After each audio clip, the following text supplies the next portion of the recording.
Welcome to Hail Varsity Radio, the voice of Husker Nation. Insight, opinion, expertise, with the biggest and best names talking Nebraska across the state. Join the show on Twitter at Hail Varsity and at Schmitz_radio. Call in at 402-466-ESPN or 1-800-825-5865. Here's Chris Schmitz.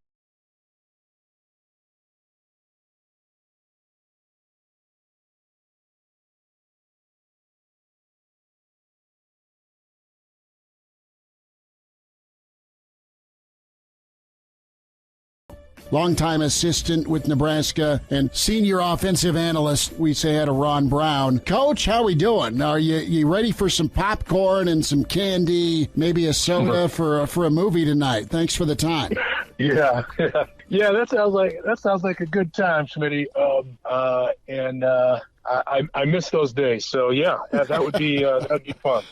Well, it is an era that Nebraska fans are so excited about and remember well. The championship run, and day by day is it's been a long time in the works, pandemic and all, and it premieres tonight. Coach, what are you excited about when it comes to this story? There's a couple of different themes with it, and talking with the director Justin and also talking with Josh Davis about this project, really a passion project for him, and the journey to win a championship. You were a part of that journey, and then also to maintain that bar, to maintain that standard, and it's covered in both instances with this day-by-day movie. You know, Schmitty, when I came to Nebraska, Coach Osborne hired me in 1987 to come coach the wide receivers, tight ends, and wingbacks. I knew I was a part of something special. Where I had grown up on the East Coast, Nebraska was kind of bigger than life when it came to football, and it was a top 5 team at the time. I came from out of the Ivy League. I was the youngest coach in the Ivy League at my school, Brown University. Very new coach, didn't really know a whole lot of anything, was a defensive coach. Coach Osborne hired me as an offensive coach here. So everything kind of felt like over my head to a degree. I was in a big-time football state. But, what was interesting about it, Schmitty, is that we lost 7 straight bowl games. I thought it was my fault. 7 straight bowl games. Nebraska loses. But when you look at it, Schmitty, we were playing against rigorous competition in those bowl games, and it just brought out a lot of things. It exposed who we were. Yeah, we were a top 5 team that began to decline slowly. By 1990, after 7 straight bowl losses, in the middle of that 7 straight bowl loss deal, in 1990, Coach Osborne told us, hey, if you guys can get new jobs, you better get them, because they look like they want to fire us. Everybody stuck with it. We dug down deep, and the rest was history. But there was a process. It didn't just happen overnight. God's blessing, yes, was upon our program in many ways, not just because we were winning, but there was a resilience about that staff, about that team, certainly Coach Osborne, that was really very unusual, unparalleled in many ways. So I was a part of the decline and that rise, which kind of resurged again starting in 1991. Ron Brown's with us, Hail Varsity Radio. Coach, why was there a decline? And growing up, I watched those teams. You lived those teams. And the teams that Nebraska was losing to were teams that would end up winning the national championship, be it Washington or Florida, or I should say a Miami, and then Florida State or an Oklahoma, right? I mean, or Colorado. I mean, why the decline? And then how did you reconfigure? How did you start the rise part? What did you guys do different? I think, and maybe each assistant coach, we were all there a lot of years, may have a different view on it. Here's my view. My view, coming out of the from 1987 through 1989, we were a top 5 team that was pretty good, that was pretty strong during the course of the regular season. We even knocked off a UCLA, for example, in 1987, a Troy Aikman-led team. But then 1988, they come back and beat us. We're just not a dominant team. We're a really good team. And then Colorado begins to rise. And in 1990, we really struggle. We lose, I believe it was 4 games that year, maybe 3 games. It was the first time that we were just about – we were clearly out of the top 10, and we ended up losing to Georgia Tech in the Citrus Bowl. We ended up 24th in the nation, and that's when Coach Osborne sat us down in a meeting as that season ended, and he said, if you guys can get new jobs, you better go because we're probably gone. Well, nobody left, Schmitty, and Coach Osborne dug his heels deep into the earth. That's when we started to formulate the Unity Council. And what I really noticed the most, Schmitty, was there was a humility. There wasn't a pointing of the finger. There was a pointing of the thumb. The thumb meaning that we had to look deep within ourselves. Our recruiting had gone downhill. Our evaluation of talent, we were taking shortcuts. And Coach Osborne began to say, look, we have friction between our strength staff and our training staff. We're not all on the same page here, there, the other. Our recruiting has gotten a little sloppy. He said, this has all got to end.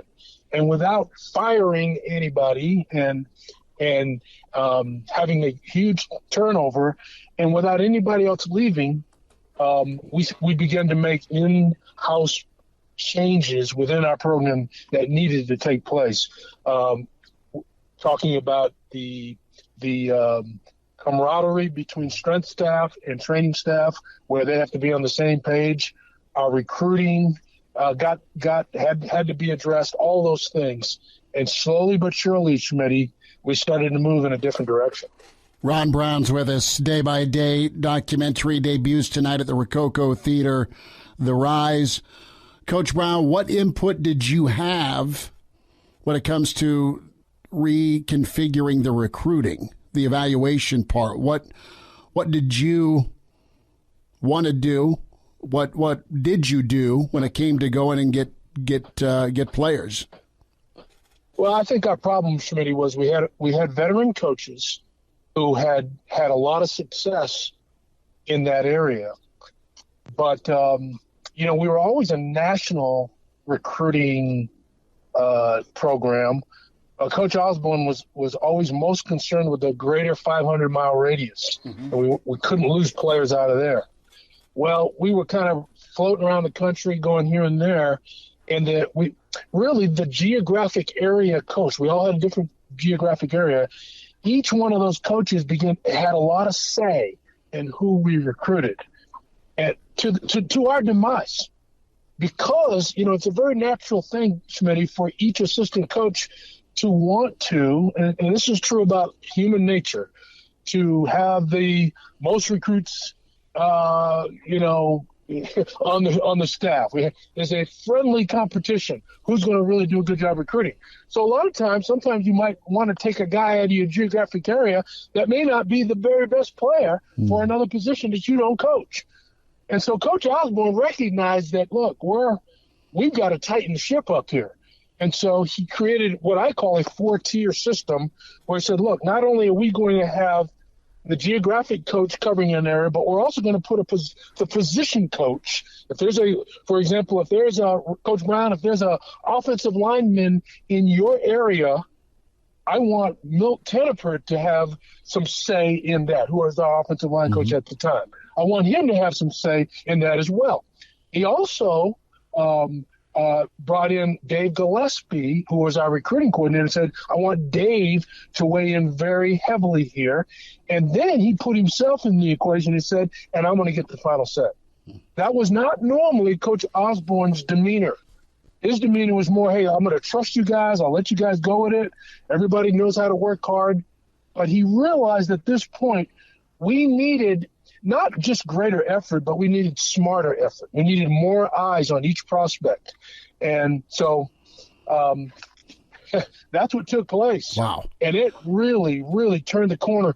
And starting in 1991, I think we just had a much greater edge in the recruiting. Not that we recruited everybody that Notre Dame recruited. We had our own system.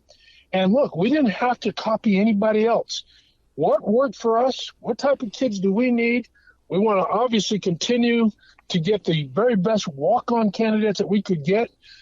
A 500-mile radius was really re-emphasized, and if we're going to go on a kid outside of the 500-mile radius, he better be awfully good. And if we make a mistake, if we bring in a kid and we realize, oh boy, he's not as good as we thought he was, Coach Osborne's comment was, well, we better correct the mistake. We better make sure that it's not a mistake by developing him and getting the most out of his talent.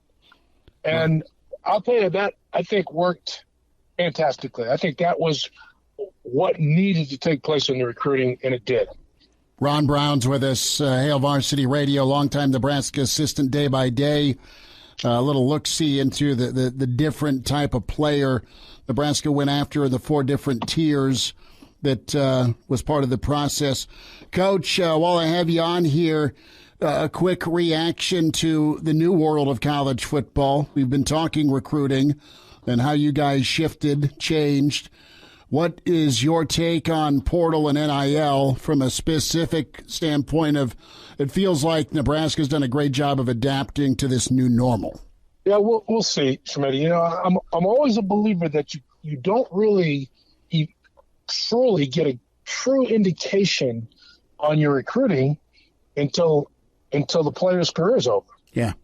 So you look back and you say, well, who are the best recruiters? Well, go back and look and see what players came here and really played extremely well.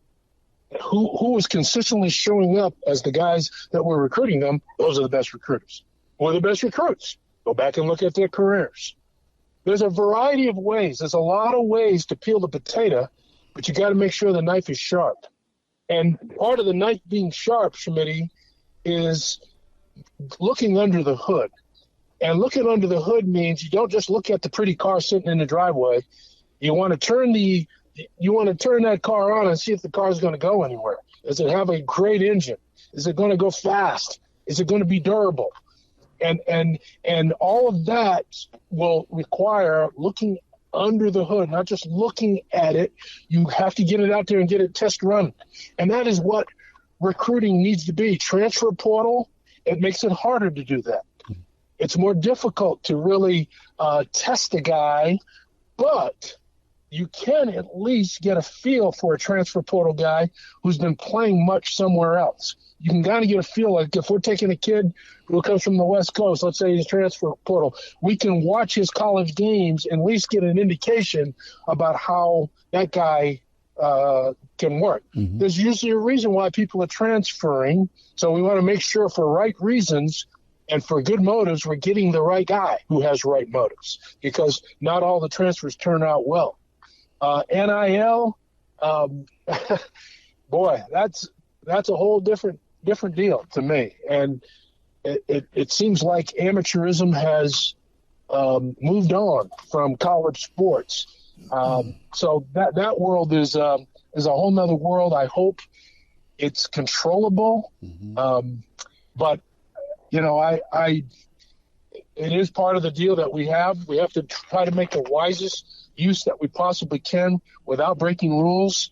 And hopefully we do it the right way, and college football does it the right way. But I feel bad for the sport in some ways because of that. I feel bad for the kids because this has now become very professionalized, and it's gotten competitive outside of the boundaries that normal, really good amateur competition breeds.